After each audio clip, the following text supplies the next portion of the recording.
आज आपके सामने आने का जो मकसद है वो मकसद है एक ऐसे मुद्दे पर बात करना जो वैसे तो आप मुझे देखते हैं। मैं हिस्ट्री से रिलेटेड जो भी है, मेरा सब्जेक्ट है हिस्ट्री। सो हिस्ट्री से रिलेटेड जो भी कुछ मैं बताना चाहता हूँ मैं आपसे शेयर करता हूँ वीडियो के माध्यम से।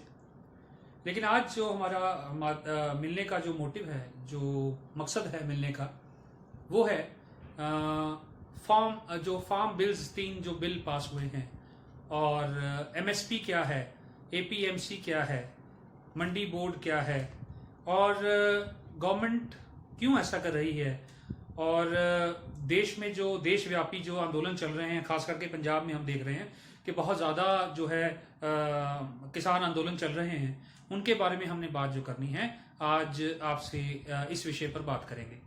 और मेरा एक ये भी उद्देश्य है कि इस वीडियो के माध्यम से मैं आपसे देश के जो भी महत्वपूर्ण मुद्दे हैं, जो भी हमारे जो हैं इश्यूज हैं, उन पर हम एक डिफरेंट एक प्लेलिस्ट बनाएंगे जिसको करंट इवेंट्स और जो है इम्पोर्टेंट इश्यूज जो है उसके नाम से हम जो है अपने चैनल पर डालेंगे, और आप उसको क्लिक करके देख सकते हैं। कुछ ऐसे इश्यूज, कुछ ऐसे जो है मुद्दे जो पता तो सबको हैं लेकिन डिटेल के उसके बारे में डिटेल में हमें नहीं मालूम। सो डिटेल्स जानने के लिए हम सबसे पहले बात करते हैं कि रिसेंटली इंडियन गवर्नमेंट ने 3 कृषि जो बिल हैं, फार्म बिल हैं, वो जो हैं वो पास किए हैं। उन बिलों के बारे में चर्चा करेंगे। ध्यान से इस वीडियो को देखिएगा क्योंकि ये ज़रूरी है कि हम रिलेक्टेंस ना दिखाएं अपना कि यार ये तो वैसे ही बोल दिया। बहुत इंपॉर्टेंट इश्यूज हैं जिसके बारे में हम डिस्कस करने वाले हैं। तो सबसे पहले जो मुद्दा है हमने समझना है वो है एमएसपी क्या है। सो जैसा कि आप बोर्ड पे देख रहे हैं, मैंने यहाँ लिखा है MSP means minimum supportive price, जिसका अर्थ है न्यूनतम समर्थन मूल्य।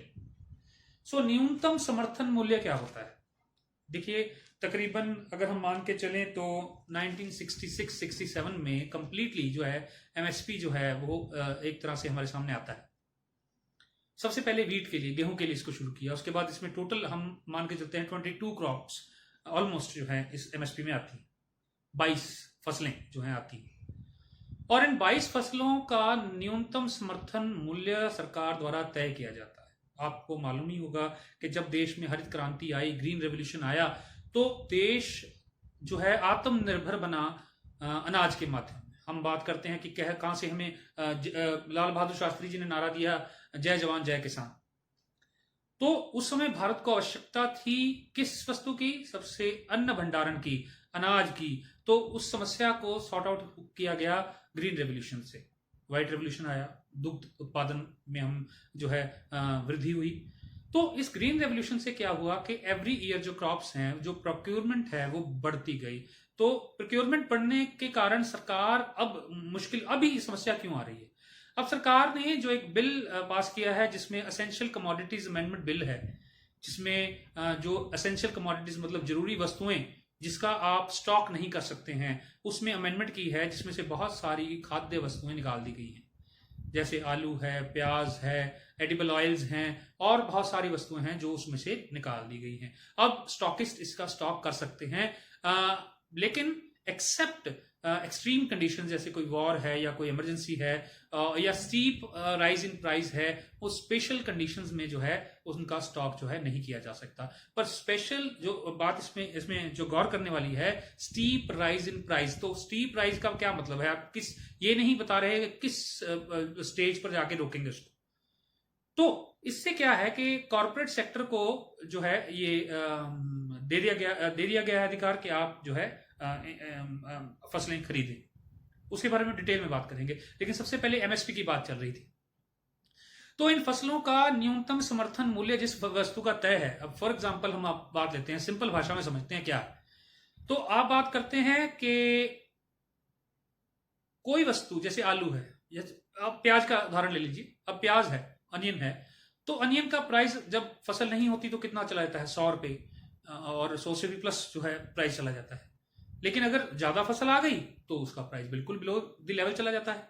तो समस्या क्या है कि किसी का मिनिमम सपोर्टिव प्राइस जो है उसका हमने निर्धारित नहीं किया कि यार इतने से ऊपर जो है हम इसको इससे कम नहीं लेंगे। जब हम बात करते हैं, बहुत सारी ऐसी चीजें हैं जिनका न्यूनतम समर्थन मूल्य है।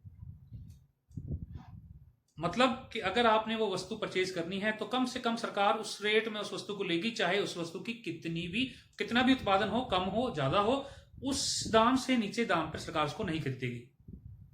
तो इससे क्या है कि आपको एक श्योरिटी होती है कि अगर किसान ने फसल उगाई तो उसको ये होता है कि यार मैंने उगाई तो मेरा इतना जो है मुझे मुनाफा या इतना मेरी इनकम जो है होगी ही होगी, इससे कम नहीं हो सकती। उससे क्या है कि वो निश्चिंत होता है और उसे पता है कि मुझे इतना मूल्य मेरी वस्तु का मिलेगा।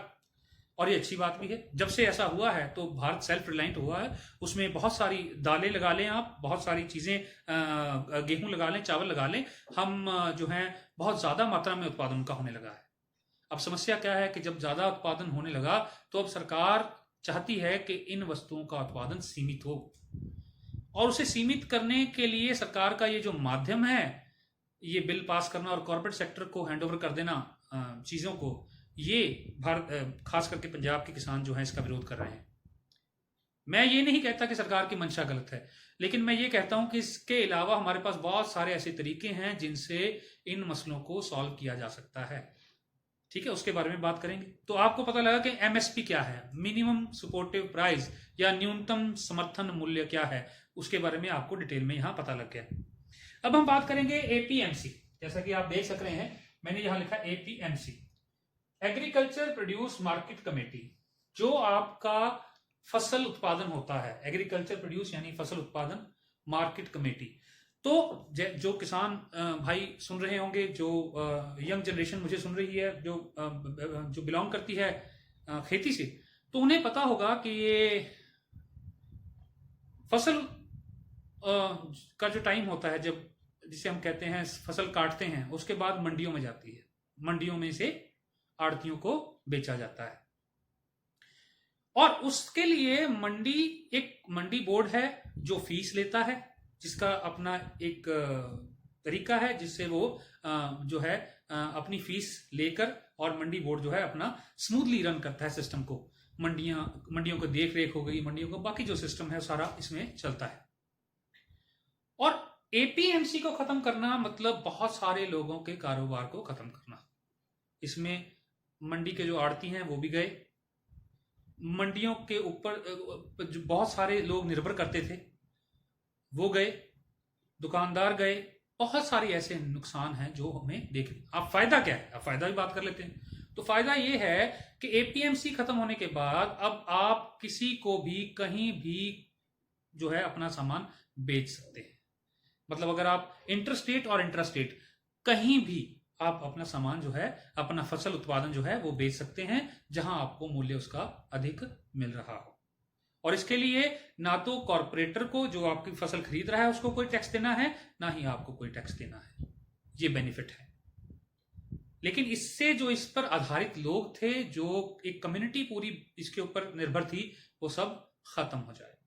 तो ये तो थे हमारे दो पहलू, जिसे हम कहते हैं what is APMC and what is MSP. और अब नेक्स्ट वीडियो में जब हम बात करेंगे, वो बात करेंगे तीनों कृषि बिलों की। इन तीनों कृषि बिलों में क्या क्या जो है फायदे, क्या क्या नुकसान, और सरकार क्या दलील दे रही है इन जो है तीनों बिल्स को लागू करने के बाद, वो क्या कह रही है कि क्यों ये गलत नहीं है। और अगर गलत नहीं है तो पंजाब में इसके विरुद्ध जो एक आंदोलन की बयार आ गई है, जो एक आंदोलन चल रहा है, वो क्यों चल रहा है, उस सब के बारे में हम डिटेल में बात करेंगे अपनी अगली वीडियो में। बड़ी वीडियो इसलिए नहीं बना रहा हूं क्योंकि फिर लोग इंटरेस्ट से देखते नहीं हैं। और अगर मेरी मेहनत आपको पसंद आई होगी तो आप जरूर दूसरा वीडियो भी देखेंगे, पहला भी देखेंगे, और दूसरे में हम और आसान भाषा में बात करेंगे कि किस तरीके से तीनों बिल के प्रोज एंड कॉन्स क्या हैं, क्या नुकसान है, क्या फायदे हैं, एडवांटेजेस क्या हैं और डिसएडवांटेजेस क्या हैं। तो thank you so much for watching me. Next video में हम आगे बात करते हैं। Thank you.